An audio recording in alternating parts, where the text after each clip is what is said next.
Assalamualaikum warahmatullahi wabarakatuh. Shalom, Om Swastiastu, Namo Buddhaya, Salam Kebajikan. Perkenalkan, nama saya Yungli Sulili, Standbook A421 20184, kelas D PJKR 2020. Baik, saat ini saya akan memaparkan materi terkait dengan strategi pembelajaran PENJAS dengan dosen pengampu yang terhormat Ibu Rahma SPD MPD. Baik, langsung saja kita ke materi. Jadi, konsep dasar pembelajaran PENJAS atau pembelajaran pendidikan jasmani itu ada 3, yaitu pengertian strategi pembelajaran, ruang lingkup pembelajaran PENJAS, dan fungsi strategi pembelajaran PENJAS. Kita masuk ke pengertian strategi pembelajaran. Strategi pembelajaran merupakan rencana kegiatan berupa langkah-langkah dalam pembelajaran serta pemanfaatan berbagai sarana dan prasarana untuk mencapai suatu tujuan. Sedangkan model pembelajaran adalah bagian dari strategi pembelajaran tersebut yang merupakan urutan kegiatan dalam pembelajaran di kelas. Macam-macam strategi pembelajaran. Ada yang pertama, strategi discovery learning atau menyiapkan pembelajaran. Kemudian ada strategi inquiry learning, yaitu penyelidikan pembelajaran. Dan yang ketiga, strategi problem based learning, yaitu pembelajaran ini berbasis masalah. Dan yang keempat, strategi project based learning, yaitu pembelajaran ini yang berbasis proyek. Baik, kita masuk ke ruang lingkup pembelajaran PENJAS. Ruang lingkup pendidikan jasmani dan rohani sangat penting untuk dipahami oleh setiap guru. Hal ini disebabkan oleh ruang lingkup pendidikan jasmani itu sendiri, di mana pada umumnya ruang lingkup pendidikan jasmani ini bertujuan untuk menggerakkan dan mengembangkan aspek psikomotor pada diri siswa. Berikut ini ruang lingkup pembelajaran PENJAS ada 7. Yang pertama itu permainan dan olahraga. Yang kedua aktivitas pengembangan. Yang ketiga aktivitas senam. Yang keempat aktivitas ritmik. Yang kelima aktivitas air. Yang keenam pendidikan luar kelas. Dan yang ketujuh kesehatan. Baik, kita masuk ke fungsi strategi pembelajaran PENJAS. Jadi, fungsi dari strategi pembelajaran adalah sebagai ramuan untuk mengembangkan bahan ajar, sebagai perangkat kriteria untuk mengevaluasi bahan ajar yang telah ada, sebagai seperangkat kriteria dan formula untuk merevisi bahan ajar yang telah ada. Berikut ini prinsip-prinsip dan komponen strategi pembelajaran PENJAS. Jadi prinsipnya itu harus memperhatikan atau melaksanakan dalam proses pembelajaran. Jadi prinsip untuk dimulainya gerak dari gerak yang simple ke gerak yang lebih kompleks, baru ke gerak yang multi kompleks, serta dari yang bersifat ringan ke yang berat. Itu menurut Syarifuddin pada tahun 1977 halaman 6. Komponen-komponen kebugaran jasmani adalah kata benda abstrak yang rasa keberadaannya di dalam tubuh kita nyata, tetapi wujudnya hanya bisa dibayangkan. Jadi komponen-komponennya itu yaitu daya tahan kardiorespiratory and muscle endurance, kemudian kekuatan strik, komposisi tubuh, kelentukan flexibility, kecepatan speed, kelincahan, dan keseimbangan. Kita masuk ke strategi pembelajaran PENJAS. Jadi strategi yang pertama itu ada kedudukan, hak, dan kewajiban. Kemudian yang kedua, fungsi guru dalam pembelajaran PENJAS. Yang ketiga, ada karakteristik guru, dan yang keempat, kesalahan yang sering dilakukan oleh guru. Kita masuk ke kedudukan, hak, dan kewajiban guru. Jadi bagian A itu kedudukan guru. Dalam Undang-Undang Republik Indonesia Nomor 14 Tahun 2005 pada bab 22 pasal 2 ayat 1 itu menjelaskan bahwa guru mempunyai kedudukan sebagai tenaga profesional pada jenjang pendidikan dasar, pendidikan menengah, dan pendidikan anak usia dini pada jalur pendidikan formal yang diangkat sesuai dengan peraturan perundang-undangan. Kemudian bagian B itu hak guru. Jadi hak guru itu memperoleh penghasilan di atas kebutuhan hidup minimum dan jaminan kesejahteraan sosial.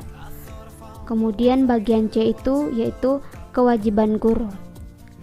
Jadi kewajibannya yaitu yang pertama membuat suasana menyenangkan, kedua berkomitmen secara profesional dalam peningkatan mutu pendidikan, yang ketiga menjadi teladan dan menjaga nama baik instansi. Kita masuk ke fungsi guru dalam pembelajaran penjas. Yang pertama yaitu fungsi instruksional, kemudian ada fungsi edukasional, kemudian ada fungsi manajerial. Jadi fungsi instruksional itu merupakan tugas atau fungsi guru yang sudah tradisional. Jadi contohnya itu menyampaikan sejumlah keterangan-keterangan dan fakta-fakta kepada murid, kemudian memberikan tugas-tugas kepada mereka, kemudian mengoreksi atau memeriksanya. Jadi, fungsi instruksional ini yang masih selalu diutamakan oleh hampir semua orang yang disebut guru, dan fungsi instruksional ini masih dominan dalam karir besar guru. Kemudian ada fungsi edukasional. Jadi fungsi guru sesungguhnya bukan hanya mengajar, akan tetapi juga harus mendidik to edukasi. Fungsi edukasional ini harus merupakan fungsi sentral guru. Dalam fungsi ini setiap guru harus berusaha mendidik murid-muridnya menjadi manusia dewasa. Kemudian yang ketiga yaitu fungsi manajerial. Jadi fungsi manajerial atau fungsi kepemimpinan ini adalah administrasi sekolah modern, tidak hanya terbatas di dalam kelas, akan tetapi juga menyangkut situasi sekolah di mana ia bekerja, bahkan menyangkut pula kegiatan-kegiatan di dalam masyarakat.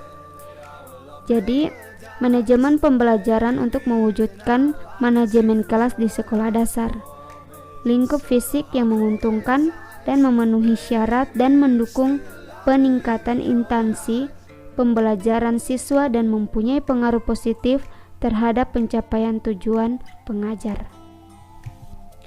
Kita masuk ke karakteristik guru penjas. Jadi karakteristik guru penjas itu bermacam-macam, ada disiplin, kemudian semangat, keberanian, profesional, tanggung jawab, kejujuran, kebersamaan, komitmen, keteladanan, dan kreativitas.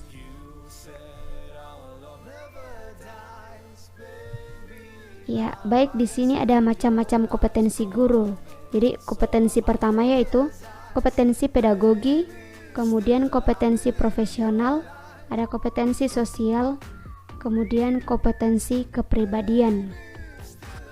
Jadi kompetensi pedagogi merupakan kompetensi yang berkenan dengan karakteristik peserta didik, baik dari aspek fisik, moral, sosial, kultural, emosional, dan intelektual. Kemudian ada kompetensi profesional.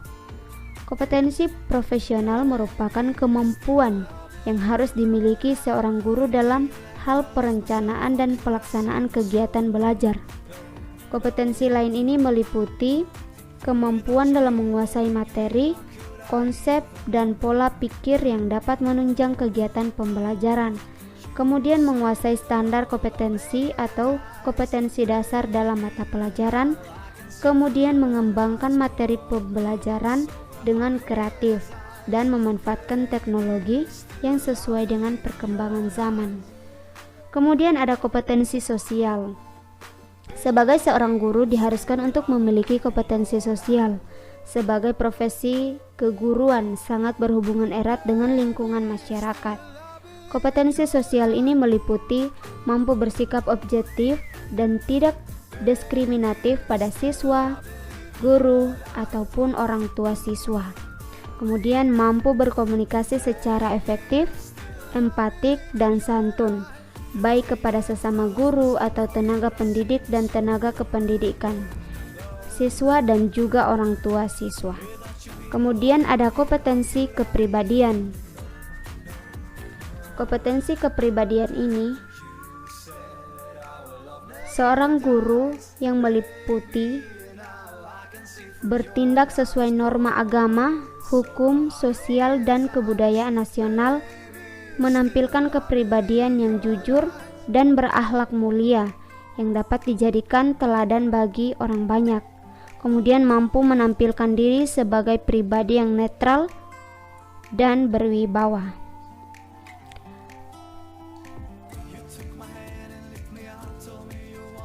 Kita masuk ke kesalahan yang sering dilakukan oleh guru.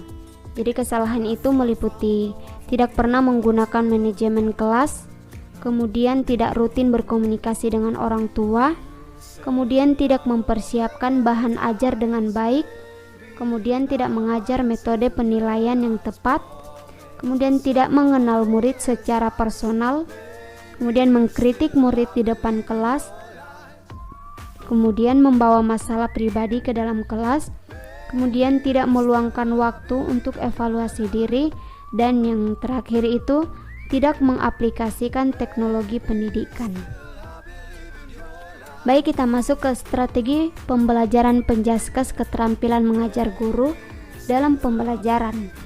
Jadi, yang pertama itu pengertian keterampilan mengajar guru.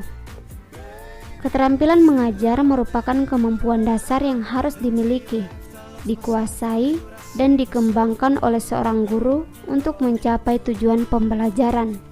Kemudian yang kedua ada macam-macam dasar keterampilan mengajar. Yang pertama itu keterampilan bertanya, yang kedua keterampilan memberikan penguatan, yang ketiga keterampilan mengadakan variasi, yang keempat keterampilan menjelaskan, yang kelima keterampilan membuka dan menutup pelajaran, yang keenam keterampilan membimbing diskusi kelompok kecil, yang ketujuh keterampilan mengolah kelas, kemudian dan yang terakhir keterampilan mengajar kelompok kecil dan perseorangan. Kemudian bagian yang ketiga, pendekatan dalam pengelolaan kelas. Jadi menurut Jamra dan Zain pada tahun 2006, ada beberapa pendekatan dalam pengelolaan kelas yang harus dikuasai oleh guru, yaitu pendekatan kekuasaan, pendekatan ancaman, pendekatan kebebasan, pendekatan resep, pendekatan pembelajaran, pendekatan perubahan tingkah laku, pendekatan suasana emosi dan hubungan sosial, pendekatan proses kelompok, dan pendekatan elektis atau pluralistis. Kita masuk ke metode, model, dan gaya pembelajaran Penjas. Bagian A itu pengertian metode pembelajaran adalah cara kerja sistematis yang memudahkan pelaksanaan pembelajaran berupa implementasi spesifik, langkah-langkah konkret agar terjadi proses pembelajaran yang efektif, mencapai suatu tujuan tertentu sebagai perubahan positif pada peserta didik. Kemudian bagian B, pengertian model pembelajaran. Model pembelajaran adalah unsur penting dalam kegiatan belajar mengajar untuk mencapai tujuan pembelajaran.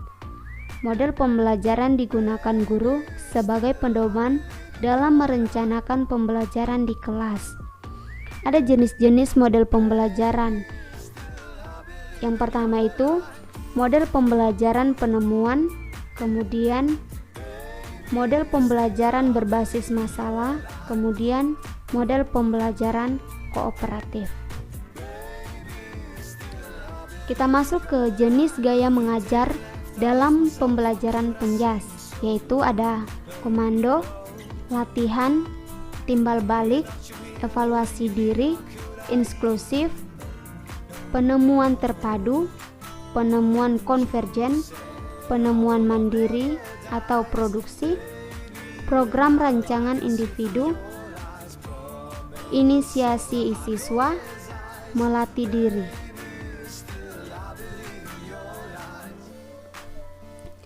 Ya baik, itulah pemaparan materi terkait strategi pembelajaran penjaskes.